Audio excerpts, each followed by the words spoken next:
Now we are going to have Jabardast team on stage. Okay, let's welcome Ram Prasad Garu and team on stage once again with a huge round of applause. గట్టిగా చప్పట్లతో వారందరికీ స్వాగతం పలుకుదాం. So Dorababu గారు విచ్చేశారు. Hearty welcome అండి. Hearty welcome Ram Prasad గారు. Hello sir, hearty welcome. Nice meeting you. మరి cover చేయకూడదు.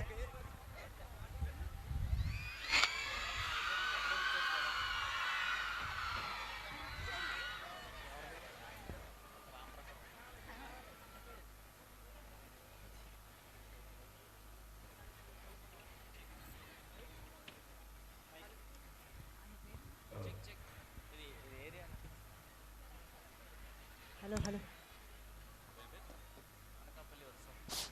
హలో హలో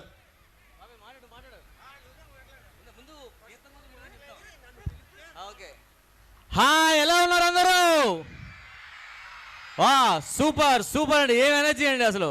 ఆ పక్కన బీచ్, ఇటుపక్క జన బీచ్, మధ్యలో మేము అబ్బా ఎన్నో సంవత్సరాలు అయిందండి అసలు బీచ్ పక్కన ఈవెంట్ చేసి. నాకైతే చాలా హ్యాపీ అనిపిస్తుంది. నెక్స్ట్ అనకాపల్లి ఉత్సవం ఈ ఈవెంట్కి రావడానికి చాలా హ్యాపీ అనిపించింది. దీనికి రావడానికి గల కారణం మా రమేష్ గారు, ఎమ్మెల్యే గారు. చాలా thank you so much sir. And మన స్పీకర్ గారు కూడా thank you so much sir. మమ్మల్ని చూడగానే గుర్తుపెట్టేందుకు చాలా హ్యాపీ అనిపించింది సార్. మిమ్మల్ని ఎప్పుడు మేము టీవీలో చూస్తుంటాం, చూసి ఒకసారి చూడగానే మేము చాలా హ్యాపీ ఫీల్ అయ్యాం. మీరు మమ్మల్ని విష్ చేశారు, ఎలా ఉన్నారని అడగగానే కడుపు నిండిపోయింది సార్ మాకు.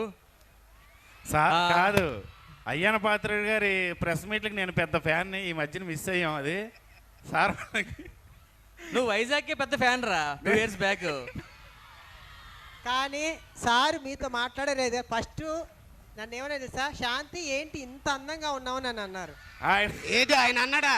మరి సార్ నాకు తెలుసు సార్ మీరు కామెడీ చేస్తారని, అది జోక్ వేశారు. సార్ గారి ఒక ఉండాలండి. కాదు, ఒక కన్నె పిల్లని చూస్తే ఇక్కడ ఉన్న కుర్ర పిల్లలందరూ అలా విజువల్ చేస్తున్నారో చూసావరా? నువ్వు కన్నెపిల్ల, దొరబాబు గారు వాడిసిన సబ్బు పిల్లలా ఉన్నావు. ఇది కన్నెపిల్ల అంట.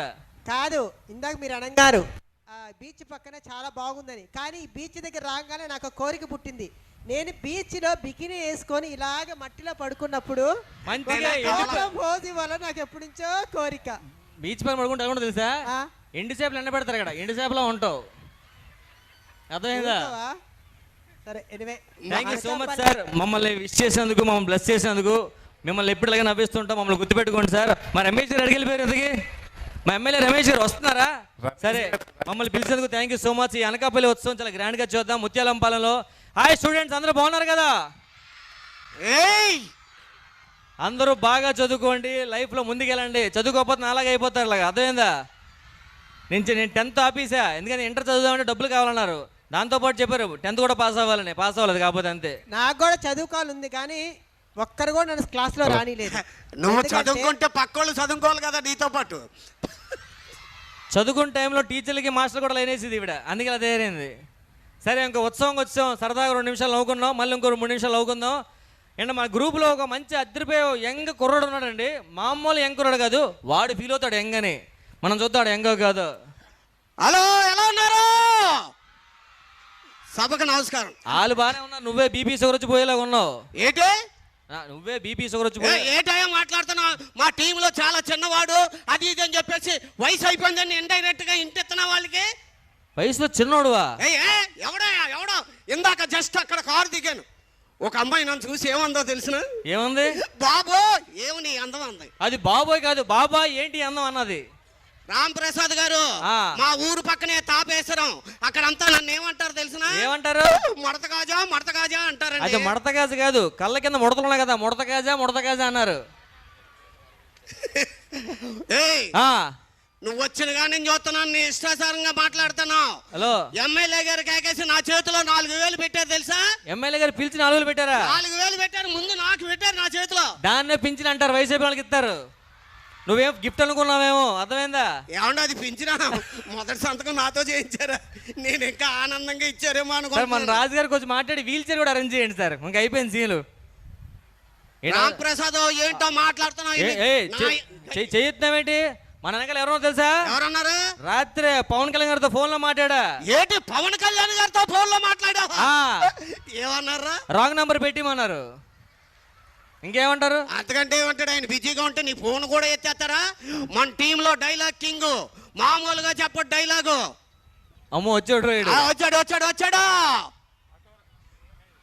ఈ మైక్ పని చేస్తలేదా? సరిగ్గా టైంకి పని చేయదు మైకు. మైక్ సంగతి చూడండి సార్ మా దొరబాబుకి. హలో, ఆటో రాంప్రసాద్ టీంలో డైలాగ్ కింగ్ నేనే కాదా? నువ్వు డైలాగ్ కింగ్ కాదు బొంగో తెలిసి చెప్పేస్తారులే. నేను చెప్తా చూడు ఇప్పుడు డైలాగ్. ధర్మ పరిరక్షణ ధురంధరుండా, ఓహో సకల పాప శిక్షణ దక్షుండా, సుబ్బారావు కొట్లో సున్నుండా. అది డైలాగా? అసలు డైలాగ్ చెప్తే ఎలాగ ఉండాలి? ఎదర కూర్చున్న వాళ్ళంతా తప్పట్లు కొట్టాలి. ఆయన ఏమో ఇలా ఏలెట్టుకొని ఉన్నాడు. ఏంటి డైలాగా ఏంటి అని. మరి డైలాగే అందరూ నవ్వేరు కదా. ఏం నవ్వారు? నవ్వలేదు. తర్వాత నేను చెప్పిన తర్వాత నవ్వారు. ఏమండి అవునా కదా? ముందు మైక్ చెప్పు. మైక్ పని చేయట్లేదు బాబు. రాజు గారు వాయిస్ పోలేదమ్మా, మైకే పని చేయట్లేదు అంతే. మైక్ అన్నా, ఒకసారి ఇట్రా. ఏం కావాలి? పొద్దు నుంచి గమనిస్తున్నాను ఈ తల మీద ఈ దెబ్బ ఏంటి? ఇదా పక్కింటి సుబ్బారావు గారు రాడుతో కొట్టాడు రా. పక్కింటి సుబ్బారావు రాడ్తో కొడితే నువ్వు చూస్తా ఊరుకున్నావా? నీ చేతులు ఏమి లేదా? ఎందుకు లేదు? అలా ఆవిడ చేయి నా చేతిలో ఉంది అందుకే కొట్టాడు. కొట్టాల్సిందే గానీ ఈ ఒళ్ళంత దెబ్బలేంటి? ఇదా మా ఆవిడ బట్టలు ఉతికిందిలే. బట్టలు వచ్చే దెబ్బలు వెళ్తాయా? ఒంటి మీద బట్టలు ఉన్నప్పుడు ఉతికిందిరా. నీకేంటి ప్రాబ్లం? సరిగా నాకు ఒక గోల్ ఉందండి. గది నిండా ఏసీ ఉండాలి, గదిలో డబ్బులు ఉండాలి. నేనేం చేసినా ఎవడేం అడగకూడదు. అలాంటి జాబ్ కావాలా? ఇక్కడ ఏటీఎం సెంటర్ ఉంది వెళ్ళు, జాయిన్ అయిపో వాచ్మెన్గా. ఎవడేమంటావు? అలా కాదు కానీ ఎవడ పని అటు చేసుకుంటూ నా టేబుల్ మీద డబ్బులు వచ్చి జాబ్ ఏం లేదా? ఎవడు పని అటు చేసుకున్నా సరే డబ్బులకి ఇవ్వాలి. అవును. అయితే పక్కన సులభ కాంప్లెక్స్ ఉంది, కూర్చో, డబ్బులు పడతారు చేతిలో. ఎవడ పని ఆడు చేసుకుంటా. అలాంటి మాకు వద్దు. ఇంకొక అందాల తార శాంతి. అయ్యో బాబు. మైక్. హలో, ఎస్, మీరు చెప్పినా చెప్పకపోయినా నేను అందాల తారనే. కాదండి, ఏదో మాట్లాడుతున్నారు. ఇప్పుడు మన ఎమ్మెల్యే గారు ఆయన చీటీ రాసి చేతిలో పెట్టారు. ఏమి రాశారో తెలుసా? ఏ రాసి పెట్టారు? ఇలియానా రావున్నా అని రాశారు. ఏదో చీటీ ఏదో సార్ చూపించు. చీటీలో ఇలియన్ అని రాశారా? అవును. ఒసే నీకు చదువు రాదా? ఇది ఇలియనా కాదు ఎలియన్ లాగా ఉన్నామని రాశారు. మగాళ్ళు చాలా తెలివిలాగా మాట్లాడతారండి. అంటే మీరు ఎక్కడ తెలివైన వాళ్ళ మీరు? అఫ్ కోర్స్ నేను చాలా తెలివైన. అవునా? కానీ మా అనకాపల్లిలో ఇంకా ఆడవాళ్ళు అంతకనే చాలా తెలివైన వాళ్ళు. అబ్బో ఎలా? అదిగో చూసారుగా. సరే, మీరు తెలివైన వాళ్ళ, మేము తెలివైన వాళ్ళ, ఇప్పుడే తేల్చేస్తాం సార్. మీరే ఉన్నారు, లేడీస్ గొప్ప జెంట్స్ గొప్ప తేల్చేద్దాం సార్ ఒక్కడే లైతో. ఆడవాళ్ళు గొప్ప మగవాళ్ళు గొప్ప. మేము ఆడవాళ్ళు గొప్ప నేనంటాను, మీ మగవాళ్ళు గొప్ప నేను అంటున్నా. సరే, మన ఇద్దరం బీచ్ లో నడుచుకుంటా వెళ్తున్నాము. వెళ్తున్నాం. ఒక జ్ఞానం ఉన్న మూట, డబ్బు ఉన్న మూట రెండు రోడ్డు మీద పడున్నాయి. ఒక జ్ఞానం ఉన్న మూట, ఒక డబ్బు ఉన్న మూట రెండు బీచ్ లో ఉన్నాయి. మీరైతే ఏం తీసుకుంటారు? మేము డబ్బు ఉన్న మూట తీసుకుంటాం. అదే మేము అదే చక్క జ్ఞానం ఉన్న మూట తీసుకుంటాం. అవును, ఎవరికి ఏం లేదు అదే తీసుకుంటారు. లేడీస్ ఉండదు కదా జ్ఞానం. సరే, వాళ్ళు ఒకటి అడిగారు, అది చెప్తారా? చెప్పు. ఇప్పుడు ఫైర్ స్టేషన్ లో ఎక్కడ పట్టినా మీ మగాళ్ళే పని చేస్తారు, ఆడవాళ్ళు ఎందుకు పని చేయరని అక్కడ ఆడవాళ్ళందరూ డౌట్. సూపర్ క్వశ్చన్ అండి, ఇది యూనివర్సల్ క్వశ్చన్. ఫైర్ స్టేషన్ లో ఆడవాళ్ళు పనిచేయరు, మగవాళ్ళు ఎందుకు పనిచేస్తారు? ఎందుకు? మీ ఆడవాళ్ళకి నిప్పెట్టడం తప్ప పారపడం వచ్చా ఎప్పుడైనా? ఎప్పుడు కొంపలు కూలుస్తారు కానీ. ఇంకా ఎక్కువ మాట్లాడతా, లేడీస్ అంతా వచ్చి కొట్టేలా ఉన్నారు. మళ్ళీ వస్తామా సరదా నవ్వించడం కోసం. మీరు సీరియస్ తీసుకొని నన్ను అటాక్ చేయొద్దు. Thank you so much sir.